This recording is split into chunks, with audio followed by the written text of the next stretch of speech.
నమస్కారం, welcome to weekend business update. నేను VSR మూర్తి. So last week మార్కెట్లో ఏం జరిగింది? నష్టాలు చూసాం. మార్కెట్ చాలా ఒత్తిడికి గురైంది. అలాగే ఏంటంటే ట్రంప్ టారిఫ్స్ విధించడంతో మార్కెట్ మీద చాలా ఎఫెక్టే కనిపించింది. అట్లాగే ఏంటంటే ఇంకా వివిధ కారణాలు, అసలు వేరే దేశాలు అసలు ఎలాగ కొంతమంది ఒప్పుకున్నారు, కొంతమంది ఒప్పుకోలేదు. ఒప్పుకున్న వాళ్ళకేమోనేమో బాగా పెట్టినట్టు, ఒప్పుకునే వాళ్ళకి ఏంటంటే ఇబ్బంది పెట్టినట్టు కనిపిస్తోంది. అయితే అసలు ఏం జరిగింది, అసలు లాస్ట్ వీక్ మార్కెట్లో ఎలాంటి ఎఫెక్ట్ వచ్చింది, అట్లాగే వచ్చే వారంలో మార్కెట్ ఎలా ఉండబోతోంది, గ్లోబల్ సిచ్యువేషన్ ఎట్లా ఉంది అనేది తెలుసుకోవడం కోసం ఈనాడు ఈ కార్యక్రమంలో మనతో పాటు పాలు పంచుకోబోతున్నారు మాలింపాటి ప్రభు గారు. నమస్తే Murthy garu. Yes sir, welcome to the programme sir. So sir, ఏంటి సార్ అసలు మార్కెట్ ఎట్లా ఉండింది లాస్ట్ వీక్? అంటే చాలా ఒడిదుడుకులకు గురైందని చెప్పచ్చు. ఆల్మోస్ట్ ఏంటంటే ఆ ట్రంప్ ఎప్పుడు ఇస్తారా టారిఫ్స్, ఎంత ఇస్తారు ఏంటి అనే టెన్షన్ చివరికి ఏంటంటే 25% రాగింది. అసలు ఆయన ఉద్దేశం ఏంటి, ఎందుకు అలా చేస్తున్నారు, ఏంటి మళ్ళీ దీన్ని ఊరించి తగ్గిస్తారా, ఏం చేస్తారు పెద్ద ఆయన? ఏంటి సార్, ఎలా ఉండబోతుంది మార్కెట్? అంటే ఆయన అనుకున్నదే చేశాడు. ఆయన మొత్తానికి మంచి ఇది అంటే ట్యాక్స్లు తగ్గిస్తాడు. ఇండియాతో మంచి ఇది ఉంది, మన వాళ్ళు ఎక్కువ మంది ఉన్నారు, హయ్యర్ పొజిషన్స్లో ఉన్నారు. మనం 140 కోట్లు మనతో పెట్టుకోడు, ఇండియాతో పెట్టుకోడు ఆయన అనేది అసలు ఎక్కడ కనపట్లేదు ఆయనకి. ఆయన చేస్తున్నాడు, ఎట్టి పరిస్థితుల్లో వెనక్కి తిరిగి చూడట్లేదు, నిర్మోహటంగా చేస్తున్నాడు. సో జనరల్గా ఏంటంటే ఆ వీక్ స్టార్ట్ అయినప్పటి నుంచి పర్వాలేదు, కన్సాలిడేషన్ అవుతా ఉంది. పెద్ద అంటే ఫెడ్ మీటింగ్ అయింది. ఫెడ్ మీటింగ్ దగ్గర కూడా వాళ్ళు కూడా అక్కడ కూడా ఇంటర్నల్ ఫైట్, జీవం పోవల్ కను ప్రెసిడెంట్ ట్రంప్కి.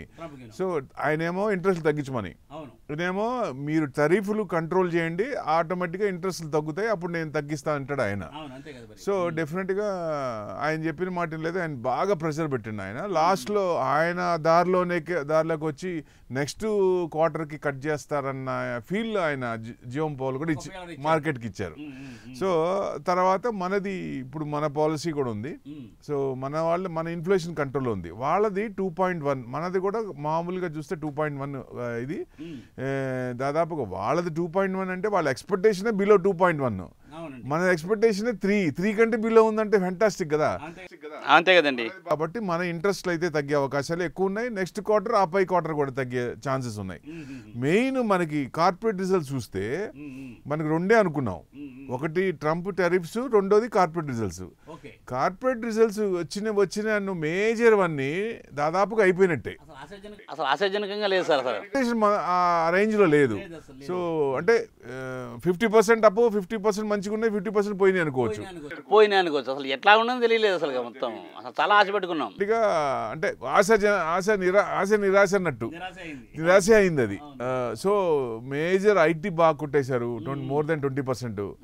సో ఇంకా లెవెల్స్ కొంచెం తగ్గుతూ ఉన్నాయి. ఇంకా ఎంతవరకు తగ్గచ్చు అనేది అది చూద్దాం. అది సో అంటే ట్రేడ్ నెగోషియేషన్స్ అవుతాయి అనే ఉద్దేశం ఒకటి. సో అంటే ఈ 7th వరకు డేట్ ఇచ్చారు ఆయన, ఎక్స్టెండ్ చేశారు ఆయన. ఎక్స్టెండ్ చేసినా ఈ 7th లోపల కాకపోయినా మిడ్ ఆఫ్ ఆగస్ట్లో అవ్వచ్చు అనేది. అంటే ఈ సిరీస్ కొంచెం ఫస్ట్ వీక్, సెకండ్ వీక్ కొంచెం ఇబ్బంది పడ్డా, థర్డ్ వీక్, ఫోర్త్ వీక్ కొంచెం బాగుండొచ్చు, కొంచెం పెరిగే ఛాన్స్లే ఉంటాయి. ఎందుకంటే లోవర్ లెవెల్స్కి వచ్చాం, దాదాపుగా మనకి మొత్తం కలిపి ఇప్పుడు ఆల్ టైమ్ హైకి 11% దాకా ఉన్నాం. మొన్నటిదాకా 5%, 4% ఉన్నాం. సో బాగా ఈ వారం మటుకు బాగా కొట్టేశారు. సో డౌన్ ఇదైపోయింది. సో క్రూడ్ ఆయిల్ కొంచెం మధ్యలో కొంచెం తగ్గింది. గ్లోబల్ క్యూస్ బాగున్నాయి. యుఎస్ మార్కెట్స్ ఏమో ఫ్రెష్ ఆల్ టైమ్ హై, అది బాగా పెరుగుతున్నాయి. లాస్ట్కి ఫ్రైడేకి వచ్చేదానికి కొంచెం తగ్గుతున్నాయి, ప్రాఫిట్ తగ్గుతున్నాయి ఎప్పుడు కూడా. అవును, కాబట్టి బుకింగ్ వచ్చింది. సో మనది రూపీ కూడా దాదాపుగా బాగానే కంట్రోల్లోనే ఉంది, 14 పైసా ఇది అయిపోయి తగ్గిపోయి. సో అంటే మెయిన్ ఫెడ్ రేట్ ఒకటి ఉంది వాళ్ళకి గ్లోబల్గా చూసుకుంటే. ఆయన మన మీద ఎందుకు అంత కోపము అంటే ఇక్కడ 2 విధాలు ఉన్నాయి. 2 విధాలుగా ఆలోచించవచ్చు. ఏంటంటే ఒకటి, పాకిస్తాన్ వార్ని నేనే ఆపాను అన్నప్పుడు మన గవర్నమెంట్ థర్డ్ పర్సన్ అవసరం లేదు, మేము సెటిల్ చేసుకోగలం అన్నట్టు డైరెక్ట్గా పార్లమెంట్లోనే చెప్పారు. సో అది అంటే ఆయన కొంచెం ఇది చేసినట్టు కదా, ఆయన కొంచెం ఈగో దెబ్బతిన్నట్టుంది అక్కడ. సో దానికోసమే 26% వేసారా అంటే ఒక రకంగా అనుకోవచ్చు. ఇంకొకటి కానీ అదేంటండి అలా కాదు కదా, ఆయన బలవంతంగా చెప్పించినటువంటి జరిగితే నిజంగానే చెప్తారు కదా మోదీ. జరగని విషయాన్ని జరిగినట్టు ఎందుకు మాట్లాడాలి అసలు? ప్రెషర్ పెట్టి ఏ పని అయినా అంటే ఏదో రకంగా బలవంత అలా చేస్తున్నాడు ఆయన. నెక్స్ట్ వచ్చేసి IRC అంటే ఇండియా, రష్యా, చైనా. ఈ ముగ్గురు కలిసి ఒక కూటమిగా ఏర్పడి రేపు మీటింగ్ కూడా లాస్ట్ అంటే సెప్టెంబర్లో కన్ఫర్మ్ అయింది. మన ప్రైమ్ మినిస్టర్ కూడా అక్కడికి వెళ్తున్నట్టు షాంఘై SCO దానికి మీటింగ్ కోసం. సో ఇది కూడా మెయిన్ ఆయన కోపం. మీరు దాంట్లో నుంచి బయటికి రావాలి, ఆయిల్ ఎనర్జీ రష్యా నుంచి తీసుకోవద్దు, తీసుకుంటే ఎక్కువ వేస్తానని చెప్పాడు ఆయన. 500% వేస్తానని చెప్పాడు కదా అప్పుడు. సో మీరు అక్కడ ఆయిల్ని తీసుకోవద్దు, ఎందుకంటే యుద్ధం ఆపాలంటే ఆయిల్ని మీరు కొనుక్కుంటే ఆ డబ్బులన్నీ తీసుకెళ్ళి దాంట్లో పెడుతున్నారని. సో అంటే ఆయనకు కాసు ఒక రకంగా ఇదిగానే ఉంది, కానీ యుద్ధం ఆపదలుచుకుంటే ఇంతసేపు వేరే రకంగా ఆపచ్చు కదా. సో మెయిన్ అసలు సామాన్యులు ఇబ్బంది పడుతున్నారు అక్కడ. 3.5 ఏళ్ళ నుంచి యుద్ధం అంటే అసలు మామూలుగా నష్టాలు భయంకరంగా ఉంటాయి కదా. సో మెయిన్ అది. సో ఈ రెండు సెటిల్ అవ్వాలి. కార్పొరేట్ రిజల్ట్స్ దాదాపుగా అయిపోయినట్టే. నిఫ్టీ 50లో దాదాపుగా మ్యాక్సిమం అయిపోయినాయి. ఇక మామూలు చిన్నవి ఉన్నాయి, అవి పెద్ద ఎఫెక్ట్ ఉండదు. అని మేజర్ అయిపోయింది కాబట్టి బ్యాలెన్స్ అనేది న్యూట్రల్ ఉన్నట్టు అనుకోవచ్చు ఒక రకంగా చూస్తే. అంటే కొన్ని ఏమో బాగా పడ్డాయి, కొన్ని ప్లస్లో ఉన్నాయి. సో యావరేజ్ 50% ప్లస్ 50% మైనస్ అనుకోవచ్చు ఇప్పటిదాకా వచ్చిన వాటిల్లో. మేజర్ స్టాక్స్ అన్ని బాగా పడ్డాయి, బాగా కొట్టేశారు. IT కానీ ఫార్మా కూడా పడదు అనుకుంటే ఫార్మా కూడా పడింది, కానీ ఫార్మా కూడా పడిపోయిందండి. పడిపోయింది ఫార్మా కూడా. అంటే ఈ టరీఫ్ టెమర్స్ లో ఫార్మా సపరేట్ ఉంది కానీ ఈ లిస్ట్ లో లేదు. సో అయినా కానీ ఫార్మా కూడా అంటే వెయిట్ చేసిందేమో ఇన్నాళ్ళు, వెయిట్ చేసిందేమో. కంటిన్యూస్ గా 2 వీక్స్ 3 వీక్స్ నుంచి ఫార్మా పెరిగింది. ఆయన చెప్పిన దగ్గర నుంచి ఉంది కాబట్టి మిగతా మార్కెట్ కూడా డల్ అవుతుంది, రీట్రేస్మెంట్ అవుతుంది కాబట్టి ఫార్మా కూడా ప్రాఫిట్ బుక్ చేసుకునే అవకాశాలు ఉన్నాయి కాబట్టి మంత్ ఎండింగ్ అందుట్లో. సో లాస్ట్ కాబట్టి ప్రాఫిట్ బుక్ చేసుకోవచ్చు. ఏది ఏమైనా మన మార్కెట్ విపరీతంగా పడట్లేదు, అది మటు కన్ఫర్మ్. సో ఎక్కడ కన్సల్టేషన్ అవుతుంది కానీ డౌన్ సైడ్ పడట్లేదు, అప్ సైడ్ పెరగట్లేదు. సో రేంజ్ బౌండ్లోనే 500 to 700 పాయింట్స్ రేంజ్ బౌండ్లోనే కదలాడికలు ఉన్నాయి. సో మనకి అంటే మార్కెట్ ఒక దిక్సూచి కోసం చూస్తోంది, స్ట్రాంగ్ పాయింట్ ఏదైనా స్ట్రైకింగ్ పాయింట్ కోసం చూస్తున్నట్టు అనిపిస్తోంది. సో డెఫినెట్గా ఈ ట్రమర్సే సెటిల్ అయిపోతే సో డెఫినెట్గా ఒక దిక్సూచి చూసుకునే అవకాశాలే ఉంటాయి పైకి. అంటే ప్రాబిలిటీగా ఇంకా కొంచెం వీక్నెస్సే అనిపిస్తోంది, ఎందుకంటే ఆయన ఎప్పుడు ఎలా చెప్తారో తెలియదు కాబట్టి. ఇంకా 26% ఆయన 7th దాకా టైం ఎందుకు ఇచ్చారంటే వచ్చి మాట్లాడండి నాతో అన్నట్టుగా ఛాన్స్ ఇచ్చినట్టు అనిపిస్తోంది. సో ఆల్రెడీ ఇండియా తరపున కూడా అక్కడ మాట్లాడుతూ ఉన్నారు. సో డెఫినెట్గా ఏమవుతుంది అనేది కంటిన్యూస్గా గ్లోబల్ ఇది చూస్తే మార్కెట్ డైరెక్షన్ తెలుస్తుంది. సో మెయిన్ అదేనండి సార్. మరి FIAs ఏంటంటే అరౌండ్ 47,000 crores సార్ అన్నీ అమ్మేశారు. అది కూడా ఒక ఫ్యాక్టర్, మేజర్ ఫ్యాక్టర్. దాదాపుగా 47,778 crores అమ్మారు. అంటే 50 వేసుకోండి, దాదాపుగా 50,000 crores మంత్ అంటే చాలా ఎక్కువ కదా. సో అంటే వాళ్ళు నెక్స్ట్ మళ్ళీ ఏంటి అంటే అమౌంట్ మట్టుకు బయటికి వెళ్ళట్లేదు, అమ్మిన అమౌంట్ ఇక్కడే ఉంది, బయటికి తీసుకెళ్ళట్లేదు. అది మనకి కొంచెం స్ట్రాంగ్ పాయింట్. ప్లస్ ఎంత వాళ్ళు పడేసినా 60,000 crores DAs కొన్నారు. DAs మళ్ళీ కొంటున్నారు, వీళ్ళు ఏమోనేమో అమ్మేస్తూ ఉన్నారు. మొత్తం 60,000 కోట్లు కొన్నారు వీళ్ళు. సో మేజర్ ఏంటంటే కొంత పార్ట్ లార్జ్ క్యాప్ లో, మిగతా మ్యాక్సిమం మెయిన్ పార్ట్ వచ్చేసి mid cap and small cap లో కొన్నారు. అందుకే మార్కెట్ దాదాపుగా 500 పాయింట్స్ అబౌవ్ పడినట్టు లెక్క ఓ రకంగా చూస్తే. అంటే రేంజ్ బౌండ్ లోనే నడుస్తుంది, బాక్స్ థియరీ లాగా. ఒక 500s మళ్ళీ కొంతకాలం అక్కడ కన్సల్టేషన్, మళ్ళీ నెక్స్ట్ కిందకు వచ్చిందా కింద 500 పాయింట్స్, లేదా పైకి క్రాస్ అయిందా పైన 500 పాయింట్స్. అంటే బాక్స్ థియరీ నడుస్తోంది, 500 పాయింట్స్ లెక్క అనేది కన్సల్టేషన్ అవుతుంది. అంటే ఎప్పటిదాకా అంటే కొంచెం మేజర్ ఇవన్నీ సాల్వ్ అయ్యేదాకా, గ్లోబల్ సాల్వ్ అయ్యేదాకా. సో Q1 అయిపోయింది, నెక్స్ట్ మళ్ళీ ఏదన్నా స్ట్రాంగ్ అంటే Q2 బాగుంటేనే మళ్ళీ కొంచెం మార్కెట్ విపరీతంగా తీసుకునే అవకాశాలు ఉంటాయి. సో ఆ Q2 చూస్తే కొంచెం డైరెక్షన్ తెలుస్తుంది అన్నమాట. Okay okay. ఏంటి మరి ట్రంప్ ట్యాక్స్ పొజిషన్లో అసలు లిస్ట్ ఆఫ్ కంట్రీస్ ఎవరు హిట్ అయ్యారు సార్ ఆ ట్రేడ్ టారిఫ్? మేజర్ కంట్రీస్ అంటే మీకు చూడండి, హిట్ ఆఫ్ అంటే hit countries list of countries ఏమేమి ఉన్నాయి? India 25%, Mexico 30%, Canada 35%, Iraq 35%, Maldives 25%, Libya చిన్న దేశం మాల్దీవ్స్ కూడా 30%, లిబియా, అల్జీరియా 30%, అన్ని దాదాపుగా యావరేజ్ 30% ఉన్నాయి మేజర్ ఇప్పుడు వచ్చిన లిస్ట్లో. సో అట్లాగే మనకు కూడా 26%. అంటే మిగతా కంట్రీస్కి మనకి ఇది కాదు, కానీ ఇండియాకి మన ఇండియా నుంచి ఎక్స్పోర్ట్ చేసేది 17 to 18% యుఎస్కి. కాబట్టి పెద్ద 26% అనేది మనకి పెద్ద ఎఫెక్ట్ పడదు. సో అంటే కానీ మెడికల్ ప్రిస్క్రిప్షన్ ఎక్కువ ఉంటుంది అని అంటారు కదా, మెడికల్ మీద వాళ్ళకే ఇబ్బంది పడతారు. ఇప్పుడు మన ఎక్స్పోర్ట్స్లో 17% యుఎస్కి పంపించేది. సో ఆయన ఎంత ఇబ్బంది పెట్టినా 17%లో ఎంత తగ్గచ్చు? మహా అయితే 2%, 2 to 5% తగ్గినా 10 to 12% ఉంటుంది. సో దానివల్ల పెద్ద ఎఫెక్ట్ రాదని ఉద్దేశం. సో మనకి పెద్ద ఎఫెక్ట్ కాకపోవచ్చు, కానీ ఇన్స్టెంట్గా కొంచెం భయం ఉంటుంది కాబట్టి మార్కెట్లో ఫికర్ ఉంటుంది కదా. ప్లస్ మేజర్గా ఇంకోటి ఏంటంటే పెనాల్టీ అన్నాడు ఆయన. పెనాల్టీ అన్నాడు. పెనాల్టీ గురించి ఏం చెప్పలేదు. ఎంత పర్సెంటేజ్ పెనాల్టీ, ఎంత వేస్తారు అనేది డిక్లేర్ చేయలేదు. అది మెయిన్. అది మార్కెట్ కూడా నెగిటివ్ తీసుకుంది అది. సో దానివల్ల కూడా, ఎందుకంటే 25% యాక్సెప్టెడ్. ఇప్పుడు నెగోషియేషన్ చేసుకుంటే మార్కెట్ తగ్గిస్తుందనే ఉద్దేశం కూడా మార్కెట్ తీసుకుంది, అవగాహన తీసుకుంది. సో డెఫినెట్గా అంత ఉండదు, అంతకంటే తక్కువే ఉండొచ్చు. ఎందుకంటే జపాన్తో 15%, 30% అని చెప్పి 15% చేసుకున్నప్పుడు ఇండియాతో 10% ఉన్నప్పుడు 25% ఎలా అంటాడు? అందుకే ఆయన ఈ ఈగో సాటిస్ఫాక్షన్ ఆయనకి. మెయిన్ క్వాడ్ మీటింగ్ కూడా ఉంది. క్వాడ్ మీటింగ్ కూడా నెక్స్ట్ మంత్ ఉంది. నెక్స్ట్ మంత్ ఆయన ఇక్కడికి వస్తున్నారు, ఢిల్లీకి వస్తున్నారు. వచ్చినప్పుడు ఆయన ఉద్దేశం ఏంటి? ఇండియా చిన్నగా ఐఆర్సీ సైడ్ వెళ్తున్నప్పుడు ఈ క్వాడ్లోంచి ఎగెనిస్ట్ చైనా ఉన్న గ్రూప్ కాబట్టి చిన్నగా దీనికి బయటకు వస్తారన్న భయం ఆయనలో కనపడుతుంది. సో డెఫినెట్గా అందుకు ముందే ఆయన జనరల్గా ఆయన రావకర్లా, కింద వాళ్ళని పంపించవచ్చు, మేజర్ వాళ్ళని పంపించవచ్చు. బట్ ఆయనే వస్తున్నారంటేనే ఒక రకంగా అర్థం చేసుకోండి, డెఫినెట్గా మంచి ఇదే ఉండొచ్చు, అంటే సెటిల్మెంటే ఉండొచ్చు. కాకపోతే ఇనీషియల్గా స్టార్టింగ్లో కొంచెం ఇబ్బంది పెడుతున్నాడు ఆయన, అదే జరుగుతుంది. అంటే కేవలం ఇది బిజినెస్ మ్యాన్ లాగా అలానే చేస్తూ ఈగో సాటిస్ఫాక్షన్ అండి. మెయిన్ ఈగోనే ప్రాబ్లం.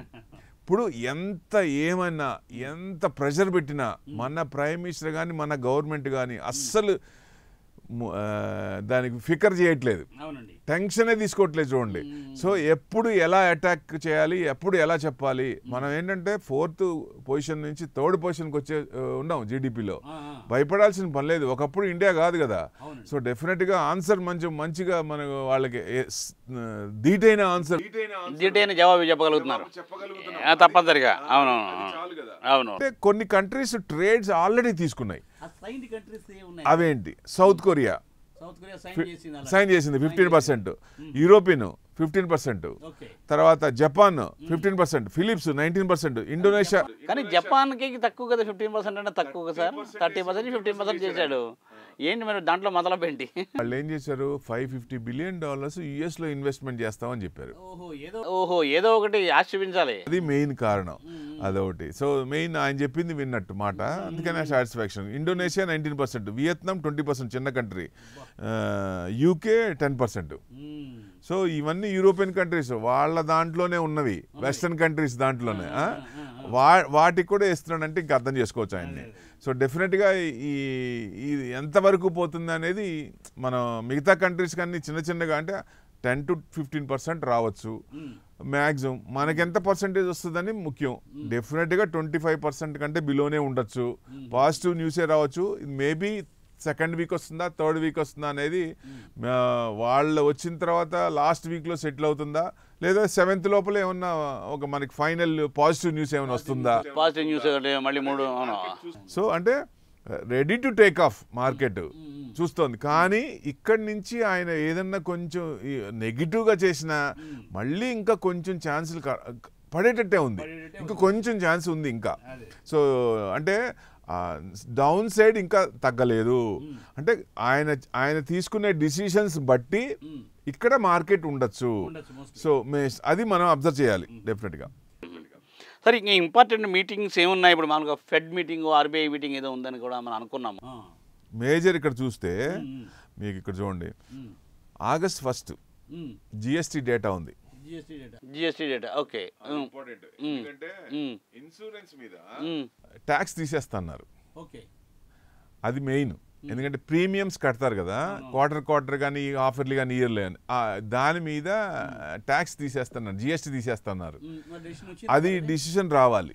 సో దాంట్లో తెలుస్తుంది. అందుకని అది అంటే ఆల్రెడీ ఏంటంటే ఇవాళ 2వ తారీఖు కాబట్టి అంటే ఇంకా బయటికి చేయలేదు. మన డిసిషన్ తెలియదు, ఇవాళ 2nd కదా, చెప్పలేదు. సో అది పెండింగ్లో ఉన్నట్టుంది. మేబీ మండే మార్నింగ్కి రావచ్చు.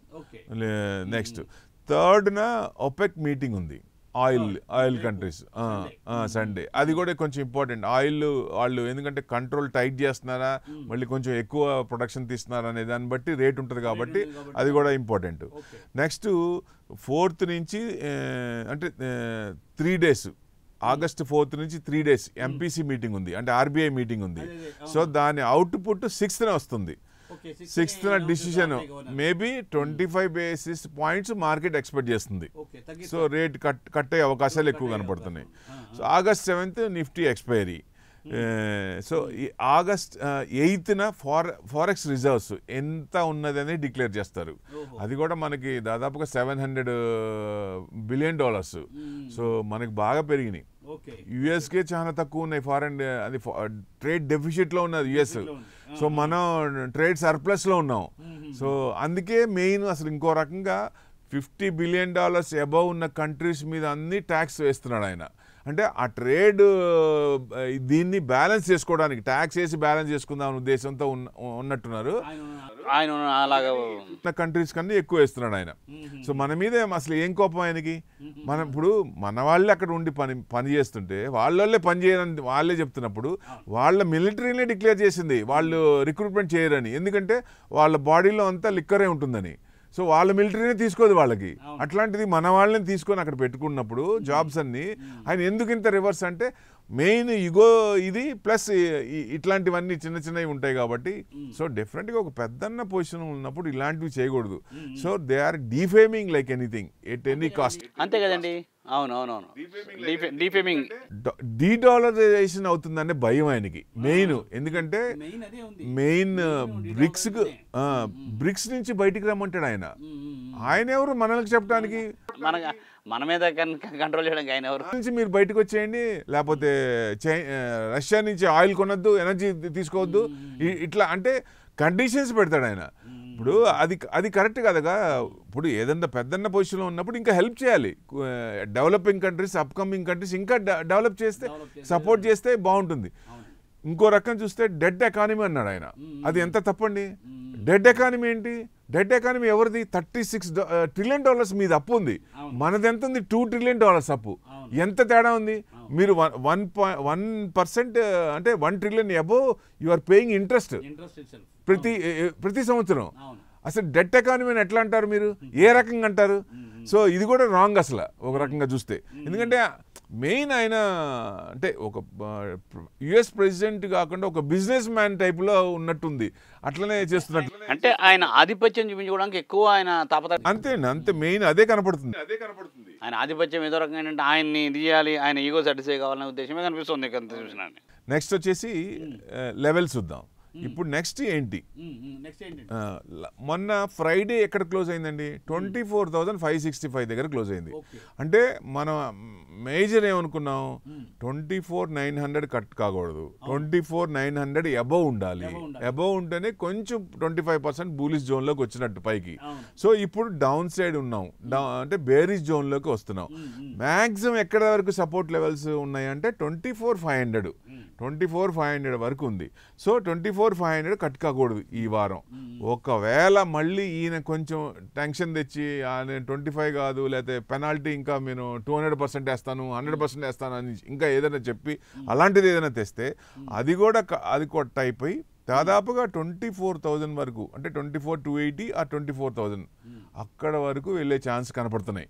ఏది ఎక్కువ ఇంకా నెగిటివ్స్ తెస్తే ప్రస్తుతానికి ఛాన్స్ ఇచ్చిన ఆయన వారం టైం ఎక్స్టెండ్ చేశారంటేనే అర్థమైంది దీన్ని సెటిల్ చేసుకున్న ఉద్దేశం అంటే ఏదో రకంగా తగ్గించే ఉంది కాబట్టి అట్లాగా ఒక్కర్లేదు 24,500 మ్యాక్స్ టు మ్యాక్స్ ఇంకా తగ్గకపోవచ్చు అనేది ఒక ఎక్స్పెక్టేషన్ మార్కెట్కి. సో 24,500 తగ్గకూడదండి. అంటే బ్యాంక్ నిఫ్టీ 55,617 క్లోజ్ అయింది, అది 55,500 కట్ అవ్వకూడదు. సో 55,500 కట్ అయితే కొంచెం నెగిటివ్ వస్తుంది. సో పైకి వెళ్ళాలంటే మటుకు 56,300 అబోవ్ క్లోజ్ అయితేనే, అబోవ్ ట్రేడ్ అయితేనే మార్కెట్ మళ్ళీ కొంచెం వచ్చినట్టు. ఎప్పుడైతే 56,100 అబోవ్ క్లోజ్ అయిందో నెక్స్ట్ టార్గెట్ 59,000 ఉంది దానికి. సో మధ్యలో ఏ టార్గెట్స్ మధ్యలో లేవు. సో సీదా డైరెక్ట్ 59,000కి. సో దానికి అనుగుణంగా సపోర్ట్ చేయాలంటే అదర్ పారామీటర్స్ కూడా మనకి సపోర్ట్ చేయాలి. So major corporate results support చేయనట్టే లెక్క ఈ Q1. సో నెక్స్ట్ ఇంకా మనకి ఉన్నదల్లా RBI ఒకటి, ఈ ట్రంప్ టారిఫ్స్ ఒకటి, ఈ రెండే ఉన్నాయి. సో మేజర్ వచ్చేసి అంటే ట్రంప్ టారిఫ్స్ అనొచ్చు, ఆయనదే మెయిన్. సో ఆ ట్రెమర్స్ ఎంతవరకు ఉంటాయి, ఎంతవరకు తీసుకెళ్తారు అనేది. ఎందుకంటే కంటిన్యూస్గా FIIs కూడా అమ్ముతా ఉన్నారు, అది కూడా కొంచెం నెగిటివ్ కదా. వాళ్ళు కూడా ఎక్కడో చోట తీసుకోవాలి. సో మ్యాక్సిమం ఎందుకంటే FIIs పర్సంటేజ్ కూడా బాగా తగ్గిపోయింది. ఇప్పుడు వాళ్ళు ఎంత అమ్మినా మనకి ఇది లేదు, కానీ పార్టిసిపేషన్ అనేది అదర్ FIIs కానీ ఇన్స్టిట్యూషన్, ఫారెన్ ఇన్స్టిట్యూషన్ కూడా మన మార్కెట్లోకి వస్తే మనకే మంచిది. సో డెఫినెట్గా మార్కెట్ కొంచెం ఇదిగా ఉన్నట్టు. కానీ ఎంత పడేసిదాం చూసినా మన DIs మటుకు మార్కెట్ పడినప్పుడు హ్యాపీగా మార్కెట్ని కొంటూనే ఉన్నారు. 60,000 కోట్లు కొన్నారంటేనే అర్థమవుతుంది వాళ్ళకి 40-50 తీసుకున్న 10,000 crores తేడా ఉంది. సో ఈ మంత్లోనే. సో అది వాళ్ళే ఆల్మోస్ట్ కాపాడుతున్నారు చెప్పాలంటే. జనరల్ మార్కెట్ పడనీయకుండా చూస్తున్నారు. అంటే ఎవరు సపోర్ట్ చేస్తున్నారు? ఇన్వెస్టర్సే మార్కెట్ సపోర్ట్ చేస్తున్నట్టు లెక్క. 26,000 crore 26,000 కోట్లు మంత్ SIP వస్తుంది. వాళ్ళది మ్యూచువల్ ఫండ్స్లో 1% ఉండేది క్యాష్, ఇప్పుడు 3 to 5% క్యాష్ ఉంటుంది. మార్కెట్ పడినట్లేదు అసలు. మార్కెట్ పడినప్పుడు వాళ్ళు పికప్ చేసుకుంటున్నారు. సో ఇవన్నీ మనకి పాజిటివ్ ఉన్నాయి. మన పారామీటర్స్ అన్ని బాగానే ఉన్నాయండి, నో డౌట్ ఎట్ ఆల్. అసలు మామూలుగా అయితే ఈ పార్టీకే ఆల్ టైమ్ హై 26,277 రావాలి. సో అంటే ఇక న్యూస్ డ్రివెన్ మార్కెట్ కాబట్టి నెగిటివ్ న్యూస్ ఉంది, నెగిటివ్ న్యూస్ ఉంది కాబట్టి నెగిటివ్లో మనకి ఎంత చూసుకున్నా ఇప్పుడు ఎంత ట్యాక్స్ వేసినా మనకి 0.2%, అంటే జీడిపిలో 6.4 అయితే 6.2 వరకే ఎఫెక్ట్ కావచ్చు, 0.2% ఎఫెక్ట్ కావచ్చు. ఎందుకు అంటే మనం అనుకున్నట్టు 17% ఎక్స్పోర్ట్, ఎక్కువ పర్సెంటేజ్ లేదు. సో జీడిపి మీద మనకి పెద్ద ఎఫెక్ట్ ఉండదు. సో మనం పెద్ద డౌన్ సైడ్ ఇక్కడ నుంచి డౌన్ఫాల్ ఉండకపోవచ్చు అనేది ఎక్స్పెక్టేషన్. డెఫినెట్గా ఇక్కడ నుంచి తీసుకోవాల్సిందే యూటర్న్. 24,500 తీసుకుంటుందా లేకపోతే 24,000 దగ్గర తీసుకుంటుందా అనేది ట్రంప్ గారి డిసిషన్స్ బట్టి కొన్ని ఉంటాయి కాబట్టి. అంటే నెగిటివ్ ఏదైనా వస్తే, కొత్త నెగిటివ్ ఇంకా ఏదైనా వస్తే పెనాల్టీ కనుక స్పెసిఫై చేస్తే అది ఇంకా కొంచెం తగ్గే అవకాశాలు ఉన్నాయి, అవకాశం ఉంటుంది కాబట్టి. అవును. అది కాకుండా ఇంకొకటి సార్, ఇప్పుడు ఎక్కెళ్ళినట్టు ఇప్పుడు ఈయన 26% అన్నారు. So it will be around ఒక 17-18 అలాగే వచ్చే అవకాశం ఉంటుందంటారా? 10% పే చేస్తున్నాం, అడిషనల్ 10% అన్నాడు. అంటే ఆ అడిషనల్లో ఎంత చేస్తారనుకుంటే దాన్నే మొత్తం కలిపి 25% అన్నాడు. ఇప్పుడు 30% జపాన్ అన్నది 15% చేసుకున్నాడు ఆయన. సో దీంట్లో కూడా 25%లో సగం రావచ్చు, మీరు అన్నట్టు 15 to 18% రావచ్చు మ్యాక్స్. అంటే రీజనబుల్ కదా 15 to 18% అంటే ఆల్మోస్ట్ 6 to 8% అంటే వెరీ రీజనబుల్ ఉంటే జనరల్గా. అంటే ఆయన కూడా ఏంటంటే ఇప్పుడు జనరల్గా ఏంటంటే ఆయన మాట తగ్గినట్టు ఉంటుంది. అట్ ద సేమ్ టైం ఏంటంటే మనకు కూడా ఏంటంటే ఇండియా కూడా ఏంటంటే కొంత మనం ముందుకు వెళ్ళడానికి అవకాశం ఉంటుంది పాజిటివ్గా. కాబట్టి అలా ఉంటే మార్కెట్ కూడా అడ్వాంటేజ్ ఉండొచ్చేమో. ఇప్పుడు శాంక్షన్స్ కూడా ఇప్పుడు రష్యా కూడా ఇంకా పెంచుతున్నాడు ఆయిల్ అమ్మొద్దని. సో ఇప్పుడు మనకి ఆయిల్ కొనొద్దని చెప్తున్నా మనకి ఇంకా తక్కువలో ఇచ్చే అవకాశం ఉంది. ఇంకా $30-35 తక్కువ ఇస్తున్నారు ఇప్పుడు మనకి. సో అసలు కొనొద్దు అని చెప్తాం కూడా కరెక్ట్ కాదు కదా. మనం మెయిన్ డ్రివెనే అసలు దాని మీద ఆధారపడ్డాం, క్రూడ్ మీద ఆధారపడ్డాం. సో డెఫినెట్గా మన గవర్నమెంట్ అనేది 100% రైట్ డిసిషన్స్. అంటే యుఎస్తో కూడా ఒక రకంగా పెట్టుకోకూడదు, వాళ్ళు కూడా మనకు అవసరం. సో ఎందుకంటే అందరినీ కలుపుకుని నడిపోవాలి సార్, అంతే. మన ప్రోడక్ట్స్ కూడా ఎక్కువ అక్కడికి వెళ్తాయి కదా, ప్రిస్క్రిప్షన్ కూడా అక్కడ మెయిన్. కానీ ఇప్పుడు మనకి ఆల్టర్నేట్, ఒకవేళ ఈయన ఇది కాదు సెటిల్ చేయకపోతే ఆల్టర్నేట్ గవర్నమెంట్ కూడా అదర్ కంట్రీస్ కూడా FTA అగ్రిమెంట్ చేసుకుంటుంది. సో యుఎస్తో మనకి పెద్ద పని ఉండదు, ఎందుకంటే వస్తే మంచిదే, రాకపోయినా పర్వాలేదు అన్న ఉద్దేశంతో అనే ఉద్దేశం అయితే కనబడుతుంది. అదర్ కంట్రీస్తో, ఇప్పుడు యూరోపియన్ కంట్రీస్తో FTA అయిపోయింది, మనకి ఇండియాకి దానికి. సో ఇంకా అదర్ కంట్రీస్ కూడా FTA ఎక్కువ అవే ఛాన్సులు ఎక్కువ కనపడుతున్నాయి. సో డెఫినెట్గా మనకి ఈ 17-18% అనేది వాళ్ళకి ఎక్స్పోర్ట్ చేయడం అనేది పెద్ద సమస్య కాదు, పెద్ద ప్రాబ్లం కాదు. సో మనం పెద్ద భయపడాల్సిన పని లేదు. ఇంకో రకం చూడండి, వాళ్ళు ట్యాక్స్ పరంగా కూడా వాళ్ళ ట్యాక్స్ కూడా డిఫరెంట్గా ఉంటుంది. Richest will pay 65% tax, 65%. Poorest will pay only 3% tax. So and it's a trickle down policy. వాళ్ళ పాలసీ కూడా అంటే no principle policy in US. అంటే రొట్టె కొద్ది పిండి అంటారు కదా, పిండి కొద్ది రొట్టె అట్లా ఉంది చూస్తే. పిండి కొద్ది రొట్టె వాళ్ళ దగ్గర 65%, వీళ్ళ దగ్గర 3% తీసుకుంటారు. అంటే మరొక రకంగా అది కరెక్టే, మరొక రకంగాను కరెక్టే. ఎక్కువ అంటే మరీ 65% అంటే ₹1 కోటి అంటే 65 లక్షలు కట్టాలండి. ఇప్పుడు మనం 30%లో ఉన్న వాళ్ళే 42% అంటే పెయిన్ కనపడుతుంది. 65% అంటే అసలు ఏమైనా ఉందా అసలు? సో మెయిన్ అట్లా అంటే యుఎస్ ఒక రకంగా it's becoming a time bomb. Debt పెరుగుతోంది. అసలు ఆయన ఎకానమీ డెట్ ఎకానమీ, మంది కాదు. ఇండియన్ ఎకానమీ డెట్ కాదు, ఆయన ఎకానమీ డెట్ ఎకానమీ కనపడుతుంది. కానీ బయటికి చెప్పడానికి, ఎందుకంటే వీళ్ళు క్రెడిట్ రేటింగ్స్ని మొబిలైజ్ చేస్తారు, మ్యానిపులేషన్ చేసి, ఎందుకంటే ఎక్కువ క్రెడిట్ రేటింగ్ చూసి ఆ కంట్రీస్కి విజిటర్స్ కానీ బయట నుంచి వచ్చేవాళ్ళు దేశానికి చూస్తానికి కానీ ఎక్కువ మంది అట్లా వస్తారు ఆ రిపోర్ట్ చూసి. ఆ రిపోర్ట్స్ ఎవరు తయారు చేస్తారు? వాళ్ళని భయపెట్టి ఆ వెస్టర్న్ కంట్రీస్కి క్రెడిట్ రేటింగ్ ఎక్కువ ఇస్తారు. అసలు $36 ట్రిలియన్ ఉన్న దానికి క్రెడిట్ రేటింగ్ ఎట్లా ఉంటుంది, ఎందుకు ఎక్కువ ఉంటుంది? మనకేమో $2 ట్రిలియన్ డెట్ ఉన్నప్పుడు BB ప్లస్ BAA3 అవి ఎలా ఉంటాయి? అసలు క్రెడిట్ రేటింగ్ మనకు తక్కువ రావడం ఏంటి? అందుకే మన ప్రైమ్ మినిస్టర్ కూడా ఏమన్నారంటే, క్రెడిట్ రేటింగ్ మీరు ఇవ్వాల్సిన పని లేదు, మా కంట్రీ రేటింగ్ మేమే ఇచ్చుకుంటాం వాళ్ళకి సంబంధం. ఎందుకంటే ఆ రేటింగ్ బట్టే టూరిజం డిపెండ్ అయి ఉంటుంది. అవునవును. మరి ఇప్పుడు సార్, ఇప్పుడు దీంట్లో వచ్చే రోజు వారంలో జనరల్గా ఏ రంగాల్లో ఎట్లా ఉండబోతోంది? జనరల్గా కొంచెం డౌనే ఉంది. ఎవరైనా సరే కొనాలనుకున్నప్పుడు కొన్ని, ఎందుకంటే బీట్ అండ్ డౌన్ సెక్టార్స్ మొత్తం, ఎవ్రీ సెక్టర్ అంటే సెక్టార్ పరంగా తీసుకుంటే 3 to 5% పడ్డాయి. స్టాక్స్ పరంగా తీసుకుంటే 5 to 10% పడ్డాయి. సో ఇంకా డౌన్ ఉంది కాబట్టి కొంచెం ఆగచ్చు. ఇప్పుడే మనం కంగారు పడాల్సిన పని లేదు. ఎక్కడైతే అంటే ఏమి యావరేజ్ చేసుకోవద్దా? యావరేజ్ పడుతున్నప్పుడు సపోజ్ ఇంకా కొంచెం నెగిటివ్ ఉన్నప్పుడు, సపోజ్ ఏదన్నా ఇంకొంచెం నెగిటివ్ వచ్చినప్పుడు 24 వచ్చింది అనుకోండి, 24,000 వచ్చినప్పుడు స్క్రిప్ట్స్ అన్ని బాగా పడి ఉంటాయి కదా. సో మనం నెక్స్ట్ లెవెల్ కొనేదానికంటే ఇంకొక డౌన్ లెవెల్ వచ్చినప్పుడు కొంటాం అంటే అవకాశం తీసుకోవాలి. పడుతున్నప్పుడు మార్కెట్, ఎందుకంటే ఫాలింగ్ నైఫ్ని పట్టుకోకూడదు. పట్టుకుంటే ఏమవుతుందండి? As simple as that. అంటే పడేటప్పుడు పడనివ్వాలి, పడనిచ్చిన తర్వాత మనం ఇప్పుడు క్యాష్ ఎక్కువ చేసుకొని రెడీగా ఉండాలి ఇన్వెస్టర్స్ అందరూ. సో డెఫినెట్గా అప్పుడు ఏ సెక్టర్స్, ఎందుకంటే కొన్ని స్క్రిప్ట్స్ 30%, 25% అట్లా పడ్డాయి. ఆ స్క్రిప్ట్స్ ఏవైతే ఉన్నాయో, ఏ సెక్టర్ ఉన్నాయో చూసుకొని వాటిల్లో ఇన్వెస్ట్మెంట్ చేస్తే మార్కెట్ యూటర్న్ తీసుకోగానే పాజిటివ్ న్యూస్ వచ్చినప్పుడు కొంచెం తొందరగా 5 to 10% వచ్చే అవకాశాలు ఎక్కువ కనపడుతుంది. రైట్. మరి ఏమి అనుకోవాలి అయితే? 4 రోజులు వెయిట్ అండ్ సీ నేనా? ఐటీ తీసుకోవచ్చు, ఫార్మా తీసుకోవచ్చు. అంటే ఇంకా కొంచెం పడుతుందా లేదా చూసి నేను చెప్పేది. ఫార్మా, రియాలిటీ తీసుకోవచ్చు. తర్వాత ఇది డిఫెన్స్ స్టాక్స్ తీసుకోవచ్చు. తర్వాత సిడి కన్జ్యూమర్ డ్యూరబుల్స్ తీసుకోవచ్చు. FMCG బాగా కొట్టేశారు కాబట్టి అది కూడా కొంచెం స్ట్రాంగ్గా ఉన్నట్లు లెక్క. నిన్న కూడా ప్లస్లో ఉంది FMCG. సో FMCG తీసుకోవచ్చు. ఇట్లా మేజర్ ఇంకా కొన్ని స్టాక్స్ పడ్డ స్టాక్స్ కొంచెం పడుతున్నాయా చూసుకొని, అంటే ఒక స్క్రిప్ట్ ఏదైనా కొనాలన్నప్పుడు రేంజ్ బౌండ్స్ ఉంటాయి.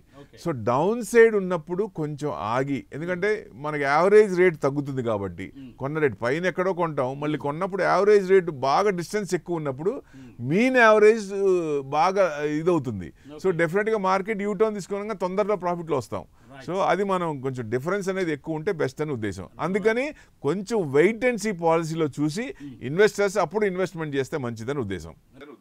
Right sir. So sir, thank you Prabhu గారు, thanks for giving this weekend business update. So ఇది ఈ వారం వీకెండ్ బిజినెస్ అప్డేట్.